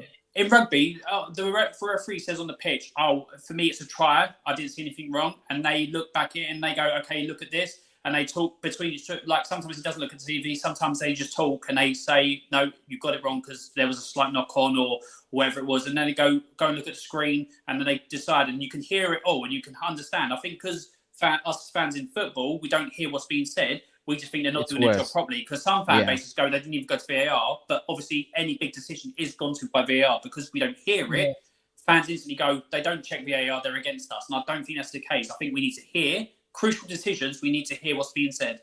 That's true. And we got 70 people in the chat. Guys, we haven't even done the Chelsea reaction yet, but hit that like button right now. It's absolutely slap it like I'm just going to ask you guys, no other context, just yes or no. Do you agree with the decision that the referee made in the Chelsea game? Yeah, it was harsh. Okay. Do you agree with the decision that was made in today's game versus United? I think the referee got it right. I think VAR got it wrong. Okay. Do you agree with the Crystal Palace Newcastle decision? I haven't seen that. They disallowed the goal. Let me tell you guys, they disallowed a goal that where the player, it was ridiculous. Let me just find it. Kendall tweeted it out. But is this the one where you said Joe Willock got pushed onto like the Palace defender? And then he ended up pushing his own goalkeeper. Talking sense for a change. I think I talked the man pushed his the man got pushed. The man got pushed into his own goalkeeper, and they ended up giving the foul against him. The guy who got pushed. Yeah, it's very mad. It's very bad. Also, what's the hate? What's with that hate? You're on my channel all the time, so being nice. How dare you say fuck Spurs on this? That's just out of order. Nah, listen. I can't lie. Yeah, there's not one decision this week where the big decisions. Let me show you. There's not a single one. I found it. So this is it. He pushed Willock into his own goalkeeper. Okay. And then he scored an own goal with his chest, and they didn't give it. Wait, so the own goal? So it went off. It went off Mitchell. So do you know the Palace this is the player pushed go the ahead. Newcastle player into his own keeper, and then he chested it into an open goal. Yes, it's called an own goal. Yes, then that should have stood for me. They Without said I was going to ask a question. They said it was called off. It was called off because in this instance here, when it was passed, where is it? When it was passed, they said Thing had a hand on him, and he was trying to get the hand off, and then he got pushed from the back. Bro, it's bogus, man. It's bogus. Like, and then this took place, and then it just became. It was a mess. It was a mess. It was an utter mess. Oh, it's bogus, man. But this is the problem. Is this? Like what Alan pointed out early on. Is like different referees will have different interpretations of something. So, like a decision like that, for example, yesterday went against Newcastle. But then on another day with another referee, it might have been like, oh, no, that's fine, actually. Like, literally, that's what happened. The context is fine. And it would have gone fine. this is where the issue is. These are the fine little margins that now we're gonna get to with these with the use of VAR. That unless we get clarity on how this is all happening, nobody's actually going to know what the hell is going to happen next. Because 1 week you might get a decision go for you. Like I literally, bro, the goal that Arsenal today got disallowed on. I looked at it and I said, well, he didn't get the ball. Whereas Alan and me were having this conversation when Chelsea and Spurs played, and his argument was the player got the ball. But I'm like, he touched the player to get the ball, but he was like, he still got the ball. So do you see what I mean? Like all of these little subjective little things. I'm like, the referees have a difficult decision to make. The fact that one, there's no communication, and two, this is open to interpretation for different types of people means we're not going to be stuck as people having to watch this and feel unjust from it no matter what happens. So and on top of that as well, I remember like since we're still on this topic, when referees like have their like they get assigned the game, and if it's a high profile game, so let's say today's game, for example, United Arsenal at Old Trafford, it's the big game of the weekend. Referees, let's say Xhaka like put a foot wrong in terms of a tackle. We've seen and we've heard referees come out and say they'll use a player's reputation against them. So for me, it's like referees are not taking it game by game. They're taking it on, is this the type of player that will do something cynical as the biases exist, basically. Exactly. So the issue isn't just the mistakes and isn't just the interpretation. It's the fact that they're going into these games with a prejudgmental mindset of, oh, Xhaka is a rash player, so anything that he does, I wouldn't even need VAR. He's going off. Or Son, for example, he's seen as this nice. He has this nice person PR around him. So if he does a bad tackle, it's like, oh my god, you know what? He didn't have the malicious intent, which is neither here or there. But you can't go into these type of situations with something already made up in your mind. You need to look at it case by case, game by game, and they don't do that. So exactly. A good point of that is obviously what happened with Romero and Cucurella. You're pretty sure everything that happened with that, every single ref now knows Romero's capable of doing that. So he's going to be watched. So any little thing he does now is going to be picked up on the thing. So he's only made a target for himself. But refs obviously have all seen that. And now they're going to earmark him. Same as what I think. Let's go back to Costa. He used to rile a lot of defenders up and get a lot of things for him because he used to rile defenders up. I think towards the later years and all that, he didn't really get much his way because people knew he was the type to agitate and antagonise and stuff like that. Correct. So it's just it's going to be exactly like that for referees. Although they don't referee every game, they will then. I'm pretty sure they all see the same footage we do. That it's not like they're forbidden to watch games back or watch highlights of games. So they're going to notice what players do, and then they'll target those players more. So it's just one of them things. But I will always say the same thing. I believe over the course of the season, things balance themselves out. You get things go for you and against you. Obviously, you want the correct decisions made, but I don't think we're at the state, although we've got VAR technology, to be able to get the correct decision every single time. Because like I say, it's open to interpretation and people see things differently. Egal. And can you put Sohan's comment up about yesterday's game, the Bournemouth and Forest game? That's actually a good point. That I can't remember. There's not too often that sometimes you can...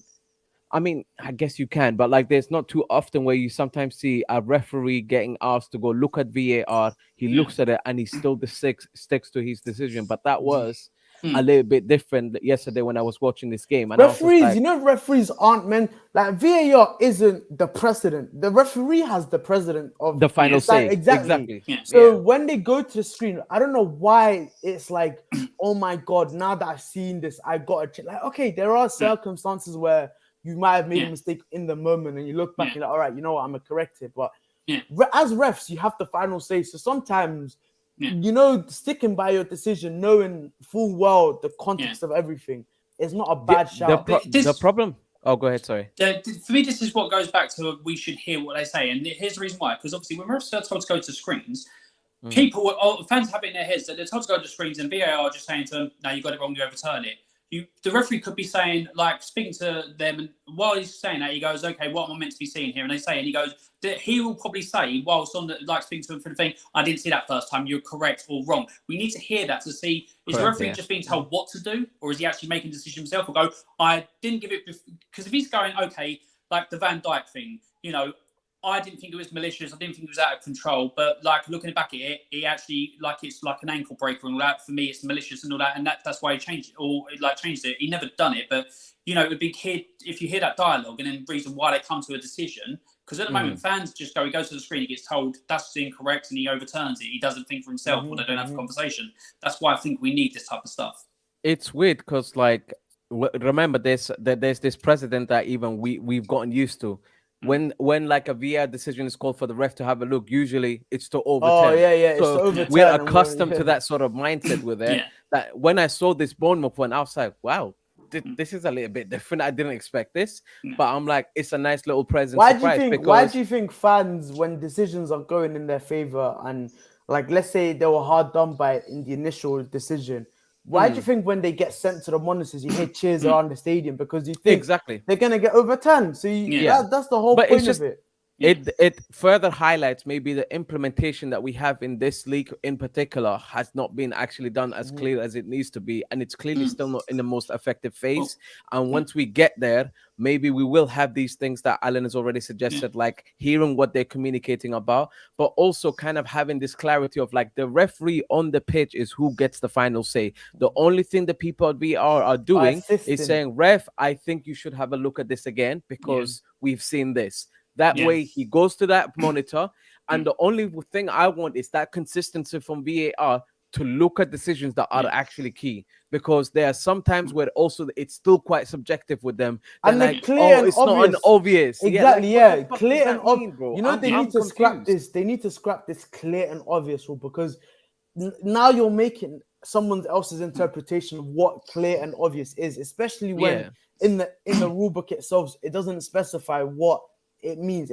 Are you talking only penalties? Are you talking only like handballs or red card incidents outside? What is clear and obvious? Because clear and obvious, I think, is where they believe a complete misjustice. So but if that's the case, if that's the case, then that means not every decision goes to VAR. That means some decisions are just left with the referee's choice of mind. But that's the thing. Anything that leads to a goal does. But for me, if we do if we scrap it, you need to have the boundaries, because if it's every single thing, then you're going to have a game that should be 90 minutes going for like 108 minutes. So because everyone will chuck, about every little thing.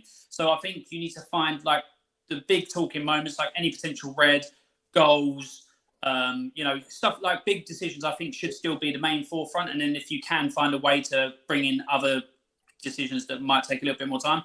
But also, in regards to foreign leagues, I haven't seen how they use it in other leagues, so I can't say whether they're doing it right and we're doing it wrong, because I don't see how they use it in other leagues. On that, I can actually speak on other leagues, because when I watch the Eredivisie, every single time there's like a VAR decision, automatically on the screen you see the VAR people and you hear what they're talking about. And when you hear what they're talking about, it's transparent. So fans now, they're not going to be cussing referees.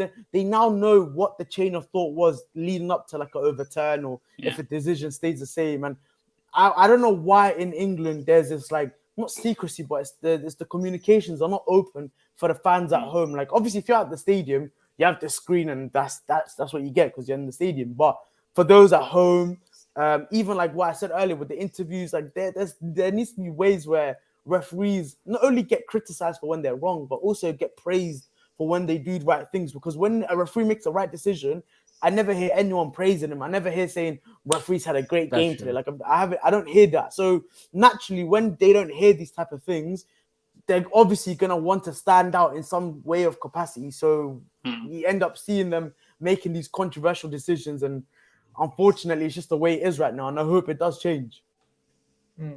Yeah. Okay. Just before we wrap up, we got to talk about the Chelsea game real quick. While you're talking about the referees, can I just say something real quick? Yeah. Go on. I don't think the problem is VAR. We said it was. Okay. I just want to make this very clear. VAR as a system is incredible. The problem is the human judgment that it will always leave a margin of error.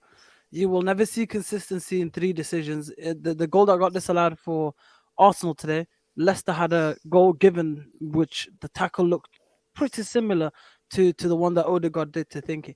you will never gain consistency. It's about a referee's opinion, a man's opinion on a football pitch, and whether he thinks at that moment it's a goal or not.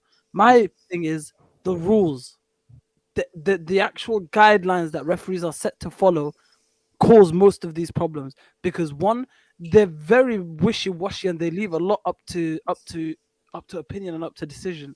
And two, this season referees have been told, you you use your judgment to know when something is like, as in you use your judgment to understand what kind of a game it is, the level of the game, the intensity of the game, and what tackles should be allowed and what shouldn't. I feel like it leaves way too much room for error. So instead of sitting, not us obviously, but instead of people sitting and complaining about VAR as a system or complaining about the referees, let's look at the rules that these referees use to judge these football games. Because a lot of times, if you go back to these referees, they will tell you they followed the rules to a T, which that might be the case, but most of them do. But it exactly, still might be the wrong decision because that rule is a bit fucked. You get it? Like we might be looking at it as fans thinking, why the fuck does that rule exist? And AK on top of that as well. That's something we should look at. I really want to try to keep the conversation going into another topic, but if we can, let's try to switch it up, because Chelsea also had a VAR decision, and I just want to end off by saying, do you guys feel like West Ham were a little bit robbed, or do you think Chelsea deserved the 3 points, just so we can move on from the Chelsea game? Mojo can speak on that one, obviously. And I can't lie to you, like, I think West Ham played to their game, and they literally wanted to make it very difficult for us to score any goals. They sat back, especially in the first half. They weren't even looking to attack or anything like that. And they were trying to get this physical battle going, because they've understood, obviously, it's something that's been identified by the manager, but also by other teams, that we were actually we are actually prone to, like, physical sort of combat when we play games. And generally speaking, the first half for me was like, literally, it was boring. Both teams literally not trying, both teams not doing exactly enough to get anything out of it. The second half was far more lively, and again, it had its own controversies. And I'm not going to say to you and sat here like, yo, like, we performed well and we deserve all the 3 points just for that reason. But I like the character that I saw us respond with. And I feel like the manager's changes were really impactful. And it's nice to see, because some people were trying to start questioning that he never does changes that actually impact the game.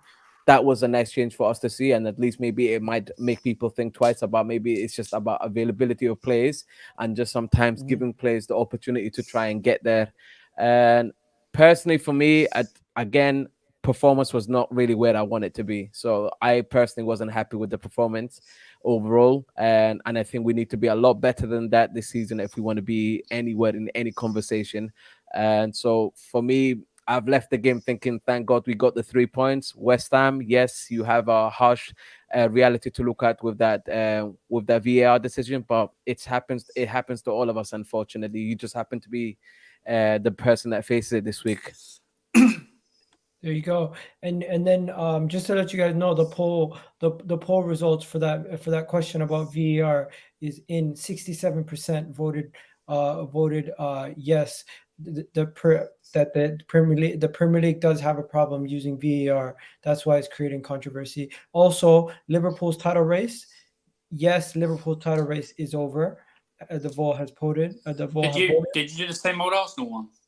The same old Arsenal one was yes, Arsenal. And MOJO and Alan. MOJO won by 67%.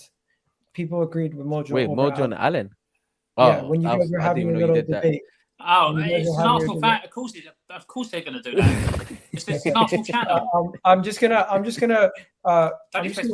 don't think I can't lie to you. Alan could say Arteta's a good manager, and they disagree with him. Exactly. I don't have much to say on the Chelsea game, but when I looked at everything that was going on with Chelsea and everything else, Chilwell seemed to have been a big factor in that game. And should he be starting over Cucurella? And I don't think it's necessarily about him starting. I think what he did when he came on was what we needed, in terms of like just having that extra player that is willing to go into areas that was causing West Ham problems. But everyone seems to be just pointing out Chilwell. I think the fact that we brought Broha on helped us a lot. Havertz on helped us a lot. Suddenly, when you commit more players forward, all of a sudden you have just one player that will maybe find space, and Chilwell just made the right runs and was in the right places to actually do what he needed to do. I think Chilwell is a player that some people in our fan base are underestimating. I think they offer two different types of skill sets, and we just need to use them effectively for whatever the game presents. And today was, yesterday was one of those games where we just happened to use it very effectively at the right moment, and he took his chance. Happy for him. Yeah, yo, guys, we've been going for over an hour and 20 minutes. Big up to everyone in the chat. We still have 50 people rocking with us. You guys are very loyal. Appreciate all the love and support, guys. Continue to hit that like button and subscribe button. I just wanted to say, I have 2 more topics to talk about, but do you guys have anything else to say with Chelsea? Because I want to get on to Ivan Toney, and I want to get on to if Brendan Rodgers is going to get sacked. He's getting sacked. Yes, I'm so easy. happy. Let's go. Which this is Ivan Tony's Toney. No? Ivan Toney's quite quick. Let's just do Ivan Toney. Okay, go ahead. I just want to say Ivan Toney is the best English striker in this league that's not named Harry Kane. And I mean, who can disagree? I was about I'm to trying to think. I'm trying to think of English strikers in the league. Bro, everyone would have said, excluding Tammy Abraham, who in world football is next to him? I'm trying to think. Sorry?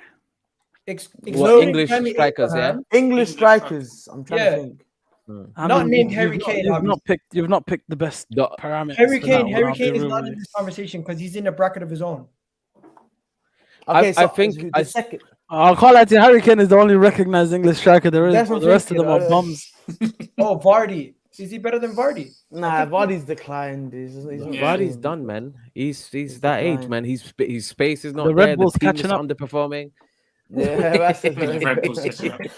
This is what happens when you have it. Have you not heard him? He said, I have a Red Bull. Red Bull, yeah. On match day, he said, I have a Red Bull when I wake up. And then he said, I have a Red Bull when I wake up. I have a Red Bull when we eat the team meal. He said, I have a Red Bull before game. I have a Red Bull at halftime. I have one at full. My brother, you might as well snort coke at that point. Same effects, bro. Like, Danny Nketiah, no. Calvin Lewin, no. Danny Ings, no.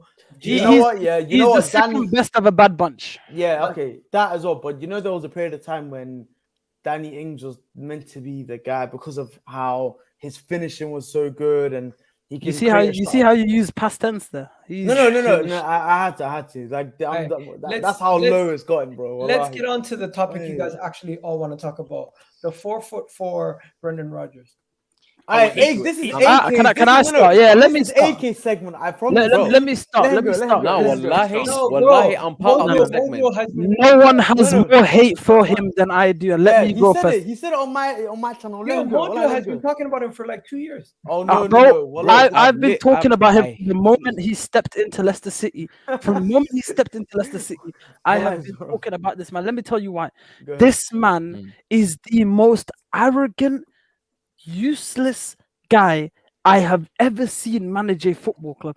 I've never seen someone with his ego that has achieved as little as him. It doesn't equate. It's not there. Like, I get it. You did a few things over there in Scotland, but rest of world football don't care about that, bro. Like, what have you done on the main stage in the lights for you to be as cocky and as arrogant as you are? He was so hyped because of that Liverpool job. Let's be real. And a Liverpool job where he fucked up. He could have won the league for them. People love to, we all love to blame Gerrard for it because it's fun. But Brendan Rodgers is the main reason why Liverpool did not win that league. And then he leaves and goes to Leicester. And look, I want to give him, I'm going to give him a bit of leeway for one reason, because the owners are broke at the moment. Leicester relied so much on European football in order to keep their wage bill the way it was. In them not getting any European football, and if you sit down and you look at the numbers, has completely fucked up their wage bill, which is why they were unable to sign anyone. I understand that, but the naivety in this man to not realize that there is something wrong and you need to change. It's not about even big player changes or not. Simple little things. Bro, do you know what? I have a notepad. I'm gonna pull out my notepad because I actually want to. I want to. I'm trying to find the audio clip. I can't lie. When you're trying to find that pattern very quickly, MOJO just said something. One second. You should get sacked. But the thing is, if you look at that Leicester team shouldn't be 20th. It's because they're being mismanaged by Brendan Rodgers. He's declined as a manager at the same time as they've lost their best players. It's just an absolute shit show over there. He should be sacked. He should not see another game. MOJO, why did you send me this picture? No, this is for off the show, bro. I don't want to necessarily go back to that subject. I've just been sent this by someone, and what was I going to say to you? In regards to Brendan Rodgers, for me, I do think there's an accountability the club needs to take, because the money they have received from sales guys, this team should be competing a lot better and addressing the problems of the players that they lose. They've just done a very, very bad job at it, in my opinion, especially at that centre back. The fact that you have Wilfred Ndidi playing at centre back is a fucking issue, guys. We've got to say it as it is. I don't know where the management is coming from. I don't know where the board, the people that own the club and stuff are looking at this and thinking this is ideal. They did not try and address these problems. And now you've lost also Fofana in a youngster who was supposed to be part of your defense as well. And you've still not addressed the issue. It's looking bad on him. But honestly, I don't feel sorry for Brendan Rodgers. I still Who did they think bring this in the team, summer? That one centre back. That one that looks like David Luiz. I forgot his name. Oh, So I don't know yeah. him. Wow. The truth is, if we're looking at it from a, Manchester United could be bought by the debate by what? there's no one cares about that at the moment. Mojo Allen. Serious talk. If we're looking at it from the financial point of view, from the transfer point of view, and I've obviously I know a lot of Leicester fans. I speak to them regularly about their club, and Thursday after the game we were having a conversation with a Leicester fan, and it's very, very simple. Leicester's wage bill, when broken down, relied heavily on getting any sort of European football to stay in that position of keeping their players and being able to sign one or two on top every single summer, and then the rest being one-to-ones. One leaves, one comes in, if that makes sense. Yeah. That was the plan, because the current owner, the old owner's son, is completely refused to put any more money into the football club. After building that training ground, he's refused to invest money directly. So it's whatever you get from European football to maintain that wage bill, and then one off in order for your transfers. Now, not getting European football has absolutely killed them, because they had to get rid of people, and they weren't able to generate enough income to bring people in. I don't think the situation at Leicester is bad, but with the current, as Alan said, with the current group of players that he has at his disposal, this team should not be 20th. No matter what the circumstances is, he has enough talent there. He's managed to keep some very good talent as well in terms of Maddison and Tielemans. That team should not be sitting bottom of the table 6 games in with no wins. That's unacceptable. I agree. And Leicester fans have been calling for his head for a while. Before he won that FA Cup, they were calling for his head. They've been wanting his head for a while. And I think finally they're going to get it, because he is inevitably going to get sacked. Yeah, and you know what, Mojo, take it away, because you've been on this guy's case for a minute, and then we're gonna wrap it up from there, guys. Unless Alan and Monty have anything to say on him. They've had to get rid of this guy, in my opinion, at least a year ago. And tactically, I think his game is getting worse. He doesn't seem to have any solutions within game. His game management has not been good enough. He's not necessarily improved any play, in my opinion. Some of these players are looking worse off as a result of his management over the long term. And right now, you sit 20th. You have nothing to lose, in my eyes. Get rid of this guy, and if Leicester are smart, if they can do something smart here, try and lure in a manager that actually knows tactically what they're doing and is not. Okay, who would you bring in? What name would you throw into the hat? Right now, Leicester is in a better position, in my opinion, to be able to bring someone like Potter, someone like Hassan Hutter. So you'd want someone that's already in the Prem to go to Leicester rather than bringing someone else in. Because what you need is somebody that understands the task at hand, but is also willing to work with the players that they currently have. It's very obvious that they're not going to be making big signings or anything like that, but you need somebody that is able to do what about right now people nobody's who talking about. That's how would he leave Brighton right now, if we're being honest? Right now, obviously. Right now, in my opinion, you offer him the right money with the right project. I can't see why he would say no to leaving at least Brighton to go to Leicester, because it's still a nice jump for him. What about people who say Thomas Tuchel? If something happened to Thomas Tuchel or Arteta or Conte, he would move to one of the top 6 clubs, but not like a sideways move to Leicester. Potter would move up rather than sideways. For me, I think it would be because I think anything less than a top 6 club would be a sideways move. I think it would be a manager Premier League proven. For me, and this is not obviously any bias because he's not my manager anymore, but I think Pochettino would do well with that team. I was going to say that, but I thought that might be a bit too ambitious when you're sat 20th at the moment. So, But no, so I wasn't sure if he'd be willing. He's free. He ain't got a job, so why not? I don't know if Pochettino is going to take that less of a stature of a job. He could still get a big Italian job. Let's be real. But Poch, Poch and like Leicester, like we can't forget. Yes, they won the league title in a crazy fashion in 2016, but they are actually a well-run club with a lot of great facilities. Their training ground is one of the best training grounds in the country. So they've got a lot of things backing them right now, and they have a great stadium that is constantly sold out. I just think if you present, like Mojo said, if you present a project that's good enough for a manager and put the money on top of that as well, I think there is room for conversation. But I just don't think it's managers that are currently in a job right now. I feel like it's a bit more difficult because of like there's a lot more like let the season go on. Maybe at the end of the season in the summer you can try flirt with Potter if you want, but Poch is a good idea. I don't think that'll be bad at all. But I do feel like it's more likely going to be someone from another league coming into Leicester trying to resolve the situation rather than someone in the league. And you know what? I'm going to wrap it up there. But AK, what is this stuff that I'm hearing about Dubai people want to buy Man United? Is there any truth to this, you think? No. Again, it's been reported by Mike Keegan. That's about all that's been reported. No one else has reported it. Bro, so unless you see it from Samuel Lockhurst or something, you can't trust it. When we see a credible source, we'll see a credible source. At the moment, it's just paper talk. And realize this: every time United have a big win, there will be articles like this, or there'll be articles of something to do with Man United because they sell, they sell. So I was expecting something along those lines. Sean Dyche. I think Sean Dyche is a good club. Yeah, crazy. I can't lie to you. If they go there, I hope they get relegated, bro. They're going to be my new Burnley, bro. Big up Blake. Blake's football meets. He says, big up Monty Eagle. AK Mojo. Big up, yes, Blake. You're also great content. Thank you. Potter, come to Arsenal. No, Arteta's in charge. Anyways, have a good one, people. Not for long. Wait, before you end it. Do you know one of my favorite songs? Guys, by the way, I'm in a singing mood when I win. Do you know what I'm saying? Yeah. One of my. Yes, my teacher. Let's go. Come on. Listen, I love to drop little remixes of songs.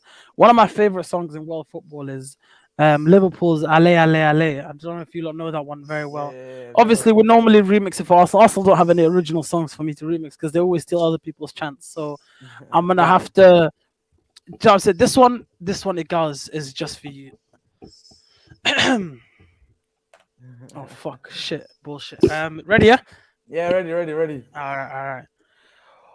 By the way, this is just off the top of my head. I don't have anything written down, so ride it with me. Yeah.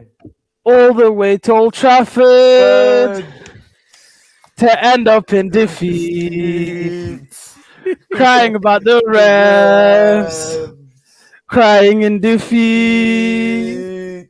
Saka didn't do shit, and neither did Martinelli. Welcome to Old Trafford. You're never gonna win. Ale, ale, ale. Ale, ale, ale. Ale, ale, ale. Ale, ale, ale. This is class, man. This is class.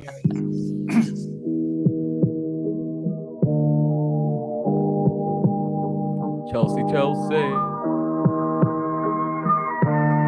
1 hog, 2 hog, 3 hog, 4 hog.